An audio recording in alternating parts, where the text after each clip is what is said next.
Hi, my name is Brennan Spiegel. I'm the Director of Health Services Research here at Cedars-Sinai Medical Center in Los Angeles, California, where I direct our virtual medicine program, which is focused on using virtual reality and extended reality generally, along with artificial intelligence to improve human health. And today I'm going to be presenting some new work using a combination of VR and AI to deliver a new form of immersive, AI-driven psychotherapy. This is a picture of me with one of our patients at Cedars-Sinai. We've now used virtual reality in over 3,000 patients at Cedars-Sinai. And up until now, haven't really been using artificial intelligence, but that's what I'm going to show you today. Now, when most people think of virtual reality, they think of a gaming platform for kids playing, let's say, first-person shooter games. But we think of it as much more than a platform for gaming and entertainment. We think of it as a medical intervention. And in fact, if you look up virtual reality on PubMed, you'll find an exponential growth of publications on this topic, very similar to the exponential growth that we're seeing in technology overall. If I were to show you a similar graph showing the incident rate of artificial intelligence papers, it would look almost exactly the same as this. So this is all part of this inexorable march to the singularity, I think. And I'm going to be telling you one small part of this story through the lens of VR and AI. Just last year alone, we had over 3,000 papers published on using virtual reality in healthcare. Now, this is a picture from several years ago. You can see long before we had large language models that were widely available or even really good headsets, we were clipping Galaxy S7 smartphones into Samsung Gear VR headsets. And even then, this was a pretty amazing thing. We were able to bring patients to fantastical worlds that were able to help them manage their pain or their anxiety. This particular patient, you can see, is experiencing this great deal of emotion. And this is the first lesson that I'm going to talk about as I work my way to artificial intelligence. It's that emotion matters. Virtual reality can trigger the limbic system and the amygdala and the emotion centers in the brain in a way that no two-dimensional intervention or even a chatbot, let's say, is able to accomplish. So that's the first key idea that I want to get across to you today. The second idea is depicted in this picture, which is a picture of me and Dr. Omer Liron at Cedars-Sinai using virtual reality along with biofeedback using sensors embedded in that headset to drive a contextually appropriate form of biofeedback immersive therapy. And what I like about this picture is the cables in the foreground depict this room almost like a jail cell. And although I don't like the idea of a jail cell, what's important about this picture is that our patients who are suffering with pain or anxiety often feel like they are a prisoner in their hospital room in this case, or even in their own mind and body. And virtual reality gives an opportunity to escape the four walls of the hospital, to escape the walls of the illness experience itself. And we've demonstrated that in a number of our papers, and I'll show you some of that today. This is an example of one of the ways that we use virtual reality. So you can hear me. This is Trip VR, which is an immersive, almost cyberdelic experience. And it's one of the software programs that we really like. Now, here's another picture of a patient using virtual reality. His name is Harmon Clark, and he's allowed us to use his name, show his picture, as have the other patients who have been included here. And here we're again using biofeedback-enabled, contextually appropriate therapy. When he comes to the hospital, he tells us that he likes to circle planet Earth and look back upon it because it gives him a sense of awe. It makes him feel as if he's part of something that's even greater than himself. And that alone provides him with a terrific amount of therapeutic benefit.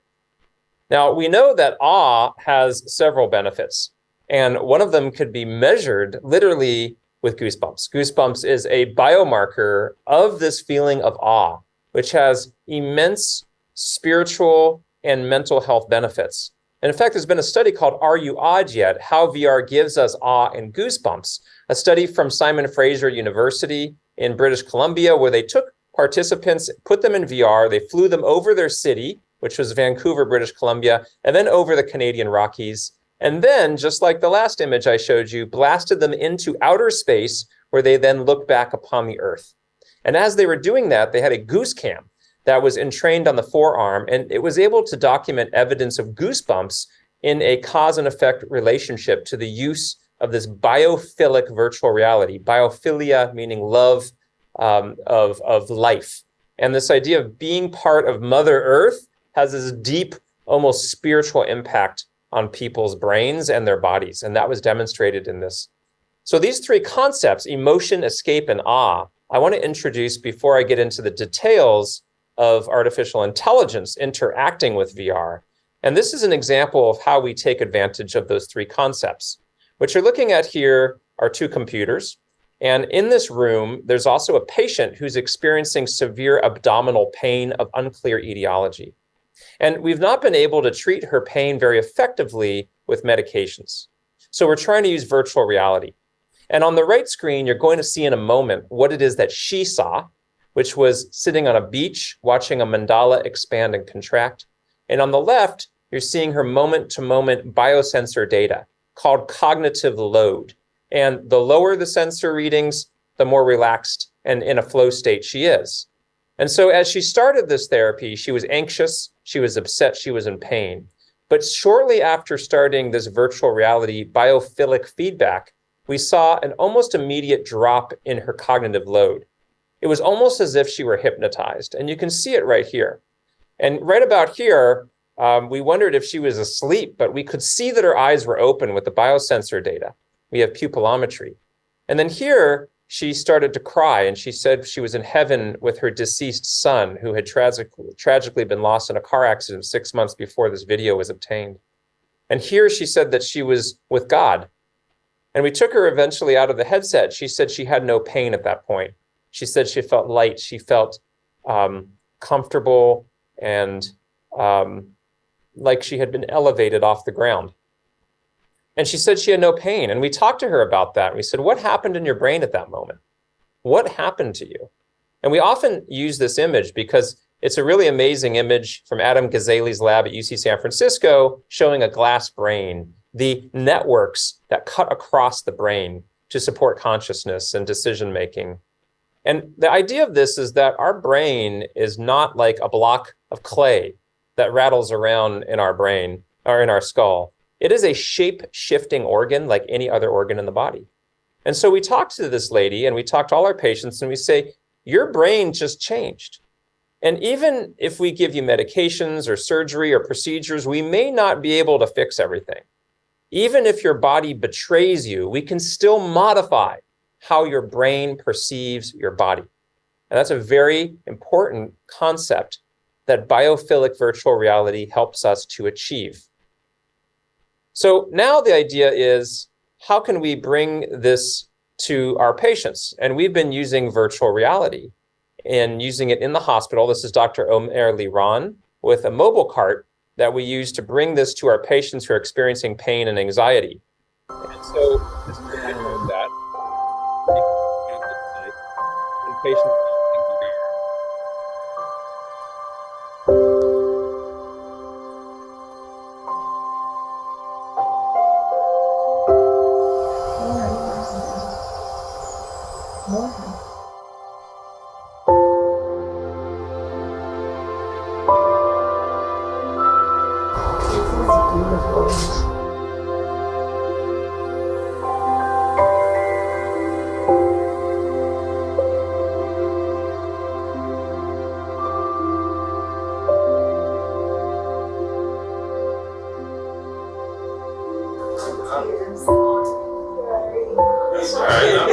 yeah, we see that a lot actually.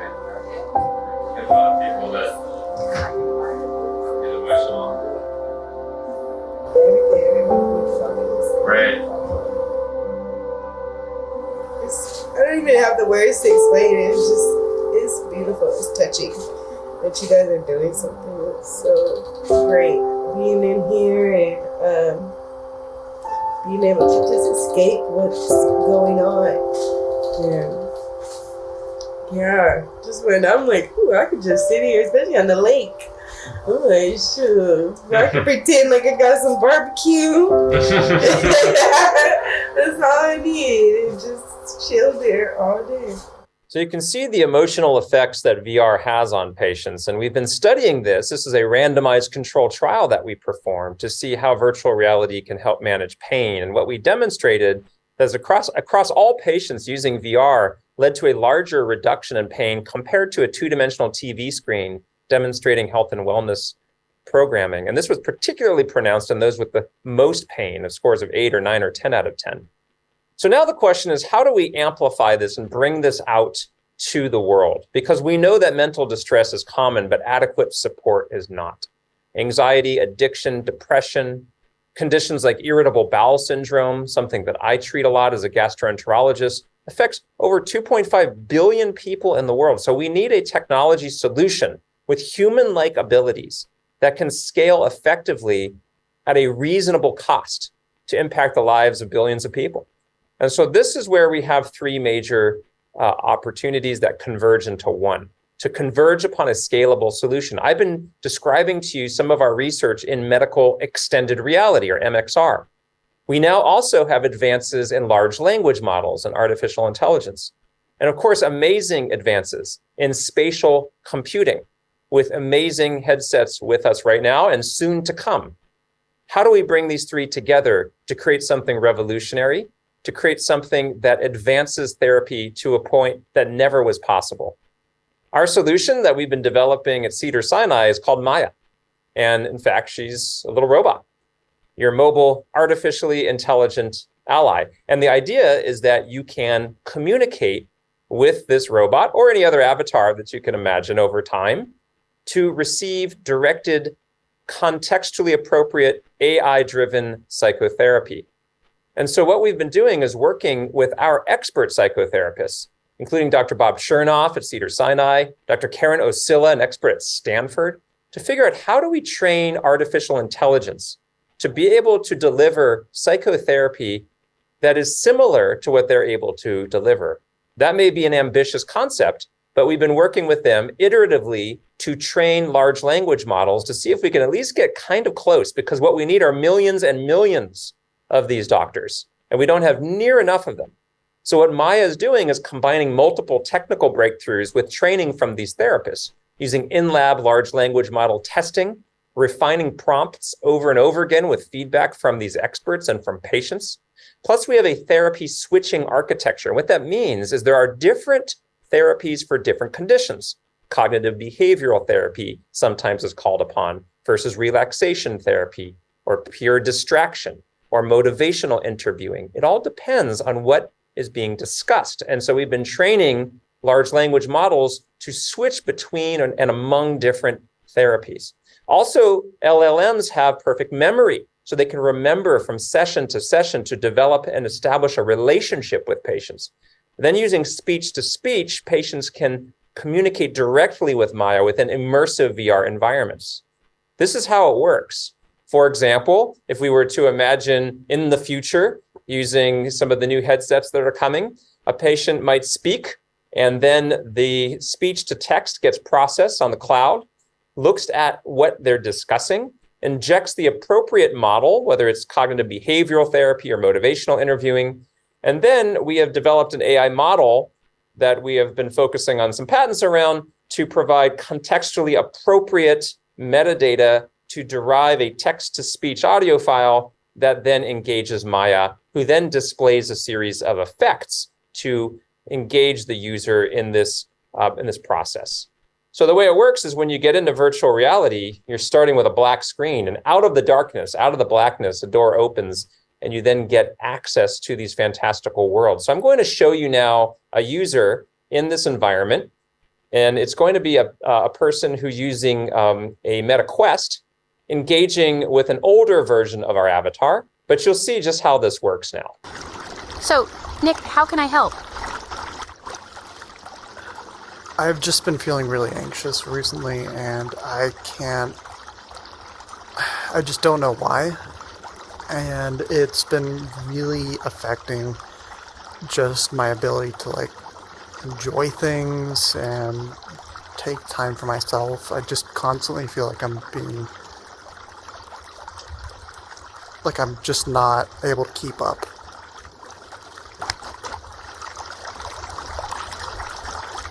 I'm truly sorry to hear that you're feeling this way, Nick, but please know that you're not alone. Many people experience feelings of anxiety, and it can sometimes be difficult to pinpoint the cause. You mentioned that this anxiety is affecting your ability to enjoy activities and take time for yourself. Could you share a bit more about this? Are there specific situations or activities that make you feel more anxious? It's important to understand these specifics to help us navigate this together. And so that's how it works. And we've been testing Maya with qualitative research, engaging patients with anxiety and depression to learn about their experiences, talking to a bot. And the reactions have been quite amazing. Like this one said, "It's on my mind, Maya." He literally spoke to Maya this way. He said, "I'm amazingly impressed and blown away by your thoughtful listening and thoughtful responses and reactions to the words that I'm saying and your complex understanding of our conversation. I had no idea that you'd be able to express such insightful reflections to my words while also being able to understand the most complex of my thought processes. I'm really amazed." And other quotes there from other participants are shown. Other ideas that came across from interviewing patients is the idea of looking around at the scenery and the 360-degree immersive experience, really amplifying the experience so it's more immersive and finding a sense of visceral peace. Others talked about how it's easier to talk to Maya than they might imagine it to have been talking to an actual person. And this last one's interesting. A lot of times we get judged by what we look like and what people perceive us to be. But with Maya, I felt less judged and accepted. And this is important because in many cases, we're worried about AI propagating implicit biases that humans are prone to propagate. And here's an instance where a participant actually felt that they were less judged as a result of talking to this robot. So the future of immersive AI therapy is exciting, and we're working on developing all sorts of different beautiful environments and being able to manipulate those environments, even on Maya herself. Here's her heart beating in her chest, creating what we call GR, generated reality, which are context-based generated environments using symbols and particle effects and themes and colors to create and having a multi-dimensional library of psychotherapeutic effects to support this AI therapy. And also finally leveraging spatial audio so that you have different symbolic sounds immersed within the environment that you're experiencing the therapy. All right, I'm going to end with that. I do want to say that we have a brand new journal. It's called the Journal of Medical Extended Reality, or JMXR. I happen to be the editor-in-chief. This is the official journal of the American Medical Extended Reality Association. So please take a look at JMXR. If you have any peer-reviewed research, feel free to submit to our journal. And we're particularly interested in AI, but all sorts of other topics. You can check it out. And with that, I'm going to end. And since I'm giving this talk from Hollywood, I want to end with a scroll and thank all the different people that helped to support the talk that I gave today. So thank you very much for your kind invitation. I'm sorry I could not be there in person, but I hope that this was a helpful overview of the new frontiers of virtual reality and artificial intelligence coming together to support psychotherapy. Thank you very much.